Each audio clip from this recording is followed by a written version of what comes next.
Stop, tu roules sur le boulevard BD, cet album est fait pour toi. Carcoma. Je suis né du sel et au sel je retournerai. Sur le Carcoma, le capitaine et son équipage ont tous fait le même serment. Plus jamais ils ne mettront pied sur la terre ferme. Aujourd'hui, Puce, une armoire à glace, hurle. Tic, son frère, a été emporté par la fièvre. Puce refuse de rendre son corps à l'océan. Il va devoir le faire. Il appartient aux vagues, comme tout un chacun sur ce bateau. Les mouettes le pleureront. En haut de la vigie, Sépia surveille l'horizon. Surveille ?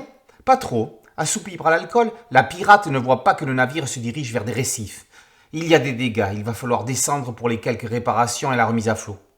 Avant de remonter à bord, Sépia récupère dans l'eau une forme lumineuse. Pas question de parler au capitaine de cette espèce de pieuvre alien brillante. Personne ne sait ce que c'est, mais c'est beau. Sépia va élever la bestiole comme si elle était sa mère. Elle la berce et la nourrit. La bête plonge dans la mer, revient. C'est une sorte de sirène que tout l'équipage prend d'affection. Dans la solitude de sa cabine, le capitaine boit et crache ses tripes noires devant le portrait d'une femme. Il n'est plus le même depuis qu'il a eu la malchance de découvrir ce qui se trouvait derrière l'horizon. Sépia, aussi, a son secret. Ce n'est pas innocent si elle a cette attitude avec la sirène dont le seul maître à bord ignore encore l'existence. Tout va dégénérer le jour où l'équipage va manifester son désir de rompre le serment pour regagner la terre. Le capitaine n'est pas disposé à le faire.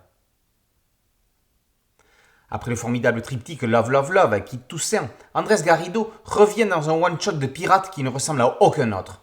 Ici, pas de propos historiques comme souvent, pas d'abordage ni de coups de canon. Nous sommes avec un équipage atypique, d'écorchés vifs.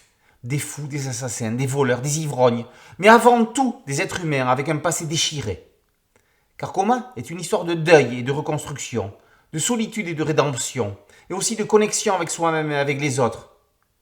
Andrés Garrido y place ses inquiétudes liées à la pandémie. Il y expose les difficultés pour rompre l'isolement et les tentatives pour s'accrocher dans l'obscurité d'une période dont on ne connaissait pas l'issue quand on la vivait. Graphiquement, c'est grandiose, et pourtant on n'est pas dans une finesse à la Patrice Pellerin ou François Bourgeon. Le trait de Garrido est fantastique dans tous les sens du terme. On pourrait dire merveilleux, mais merveilleux aux frontières de la peur, comme dans le final de La Belle au bois dormant version Disney. Les couleurs sépia sombres accentuent la noirceur de l'intrigue, illuminée par la sirène étincelante. À quoi bon fuir un passé qui nous hante ? Avec une histoire dans un univers de piraterie, Andrés Garrido démontre qu'une échappatoire ne peut pas être une guérison. Le but est de prendre conscience de ses actes pour avancer. Carcoma est l'un des chocs de l'année. Indispensable. Carcoma, par Andrés Garrido, est paru aux éditions Dupuis. Boulevard BD, c'est un podcast audio et un site dédié et une chaîne YouTube. Merci de liker, de partager et de vous abonner. A très bientôt sur Boulevard BD. Ciao.